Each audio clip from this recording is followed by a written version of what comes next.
Do you want to tell us about your birth stories? Yeah, I can. I had home births for both of them, and they were completely different experiences. My first one was 23 hours, and I was really, really tired. But like I was tired because I was up for so long. Because 23 hours is a long time to stay up. Not sleeping. Yeah, to not sleep. But it was manageable because it was my body had a lot of prep. But I didn't. So one thing I wasn't aware of. I thought I think we all think the actual pushing a baby out of your vagina is going to be the worst, most intense part, but it wasn't. It's transition, which I did not know. Yep. Right. And so my midwife and I didn't know it was really, really, it was overly intense. And so water soothed it, and having a good my midwife was very experienced. So I felt like she knew what she was talking about. I was comfortable having her. I trusted her and her directiveness and her calmness, and it helped me kind of being girl, I got this. It's not a forever thing. So, but because my body felt like pushing, and I asked her to just kind of stretch the last part of my cervix out for me. It was so painful. I'm not gonna lie. It was really, really not pain break your arm, but it was really intense, but then it's done. That's the most. So your cervix wasn't fully dilated, but you were having a strong urge to push. Yeah. And yeah. So she tried to hold it out of the way while you were having contractions. Yeah. Yeah. And I'm glad that it was really, really intense. Yeah. So the transition is too intense. Yeah. And you were tired as well, right? And I was tired as well. The second time it was really intense too, though. Yeah, transition is the most intense part, actually. But I didn't know that. Yeah, pushing is not as painful as transition. I'd heard about it, but I thought the pushing. I heard about this ring of fire, which I didn't even feel. It only lasts a few seconds. Well, it also wasn't even that bad. And I'm looking back, both times it wasn't bad. I think the second time it wasn't bad. Yeah. Because I was relaxed because of perineal massage. I knew how to relax my perineum. I was in water. And then they there was warm compresses and stuff. And it wasn't. I actually was whatever. But I think part of it was that part. Yeah, it's true. Transition is the most painful and most intense, and when you start pushing, it's not as intense painful. Is the right. Yeah. Pushing feels good. Pushing actually does feel good because it doesn't feel painful. It also happens naturally. Yes. It's not. I'm not doing anything. Exactly. Your body's just pushing itself. It is literally it's not like someone had said it's like pushing out a poop. I was like, no, it's not at all. It's actually there's such what is it? You probably have the language. It's not even an urge. It's actually literally just doing it. And when you feel it come in, you can't stop yourself. You can't stop yourself. It's like vomiting, right? You can't stop yourself from vomiting. Vomiting is actually, I think that's the closest thing. That urge you get when you're vomiting and it's coming out. It's the same urge, in terms of it's the body is, and I think it surprised me at how much it's that. That's probably the closest thing where you're your body's just vomiting your baby, pumping, pulsing. Yeah, it's a pulsing. It's a pulsing. Mm-hmm. It's an intense pulsing. Yes. And then there's breaks in between. Yeah. That's the part that's cool. Is what is and I think because I had natural births, I actually know the actual sensations. Yeah. That you can experience, and I'm it's such a natural thing that it's involuntary. Yeah. It's the contractions come and they're involuntary, the pushing's involuntary, and either I can get out of the way and roll with it and be calm and let it do its thing. So with pushing, it helped to be coached to just breathe, when to breathe and how to push, and more or how to work with it more versus not. Mm-hmm. Yeah. Oh, so yeah, and then my son, I had him in water. It's cool. It was cool. What was cool about it? How did it feel emotionally? It's with my son, I remember actually I still remember the exact line that went through my head. Because I was the whole time I was pushing out his head, I remember thinking like, oh, this feels like perineal massage, but from the inside. And then his head came out. That kid's out. I'm like, what? It's already out? Like, I was like, that was literally in that second, in that time of me having that thought. That's actually literally how long it took.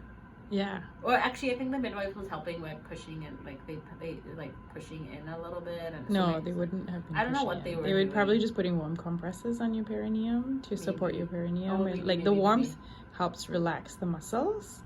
so that it doesn't tear. Yeah. Yeah, that makes sense. I don't know. It felt like, yeah, maybe. And then the whole time I was literally having that thought. And I was like, oh my God, I'm going to tear. But I'm like, oh, it feels like perineal massage. I was literally thinking that, and then the head came out. Yeah. And they're like, oh, the head's out. I'm like, what the fuck? And I can hear a baby. And I'm like, that's, and then the whole time I was like, that's it? Like, what? Like, really? That's how fast it is. And then the baby does their twist and they're out. Yeah, the cardinal movements, they rotate, right? Like the head comes out and then they rotate, the shoulders come out. I know, and the it's rest so of cool. your body Because just slips the out. head comes out and then the rest, you don't even, I didn't even feel it. It's like a slippery seal. It's like a slippery seal. It's like a slippery seal. And I was like, what? Like, I was surprised at how, like, it felt like it was just so weird. Mm-hmm. It was so weird. Like, so quickly, like, how the baby comes out. Yeah. Yeah, it's really cool to like actually meet your baby. Yeah. Like, it's really beautiful. Yeah. How did you feel at that moment? I felt elated, and first thing I was like, oh my God, my son's so white.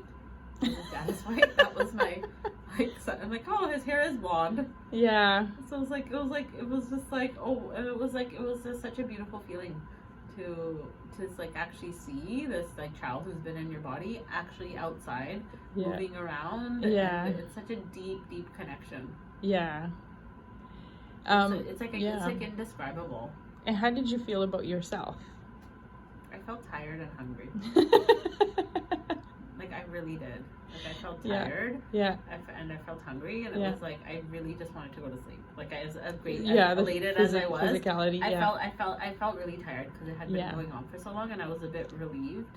But I also had so much adrenaline and so much running through my body. I couldn't. So I had bad postpartum after. So anxiety. So it was too heightened, and I was so happy because I could eat food again. So I started eating. Like, I was like, can someone bring me food? Yeah. I don't know if that's... So with my daughter, though, it was completely different. Yeah. Do another video. And then, how did you feel about yourself emotionally after the birth? Like, when you think back to your birth? I think, like, when I look back, like, I know some people, like, I'm not into birth. Like, it's cool. It's a cool experience I had. But it's like just one amazing experiences in a long stream of living. Like, so I don't think it's been so like transformative to my identity. I don't know if that's like good or bad, but it's that's your experience. Yeah, that's my experience. Like, I don't feel like that. I think the whole process of being pregnant and becoming a parent and being responsible for a child has had more of an impact on me than like, oh my God, I'm so amazing, I'm this warrior woman for giving birth naturally. It's like, man, it's something I did. It was cool. That's a cool, interesting experience. I wouldn't do it any other way. I'm grateful that it happened the way it did. Yeah. Because I actually don't have negative birth stories, and I feel more proud of myself. I truly like feel like I feel more proud of myself that I was able to have my birthing experiences be pretty close to what I wanted, and I truly believe it's because of all the work I did. The preparation. From pregnancy, and 9 months of prep, like from acupuncture, my body was like energetically, physically, and mentally and emotionally ready. Yeah. So you said that like and I visualized it. Yeah, like the transformative experience was you becoming like a parent and being responsible. Like, what was that like? It's harder. Yeah. Like, that's more transformative. Like, the birth change your identity, right? It changed my identity. It changed my identity way more. Yeah. What was the like response from, I guess, like your friends and family after you had a home birth? Like, what was their response? Well, it's funny because not so brown people don't give birth at home. So my dad was like, I told everyone to visit you at the hospital. I'm like, Dad, I'm not at the hospital. He's like, and to come out your home when you're home from the hospital, like, but I give birth at home. So it's like, and then they're like, why don't you just tell us? Like, so for my grandma, why didn't you just say that? Like, whatever. People in Canada do weird things. So it's all good. So they thought it's weird that you're having a home birth. I think it's just like I do a lot of like things that are challenge traditions. So it was just another thing in the realm of of course Parminder would have a home birth. Like it was that kind of thing. Yeah. It's like cool. Yeah. I think though with women though there's more of an interest. Oh yeah, they want to learn. So one thing I learned is after you give birth, people talk about their birth stories. Yes. Before you give birth, nobody does. That's like, so it's funny. like, oh, we don't want to tell you. I think it's important to hear about good birth stories too, because I think like not so good birth stories are given a lot of space, which is cool. But then I found that having a positive birth story was more minimized. Yeah. Like I felt that was being minimized sometimes. What do you mean? By women who had not so good experiences. Yeah. And more medicalized experiences. Yeah. Like that it was like somehow like I'm not for obviously everyone, like I'm like minimizing their experience by talking about it's interesting. my good one. Yeah. And I'm just like that happens. Yeah, people that's people have I emotional noticed. reactions to hearing other people's people have birth stories reactions. for sure. Yeah. I found people but I've had a few people in my life I've known who were pregnant, and I shared mine, and they came back and said that was really, really helpful. Oh, that's nice. To hear, because that's they felt that like they'd heard too much negative. Yeah. And it helped them prepare better for their birth. That's good. I know. Cool. Thank you.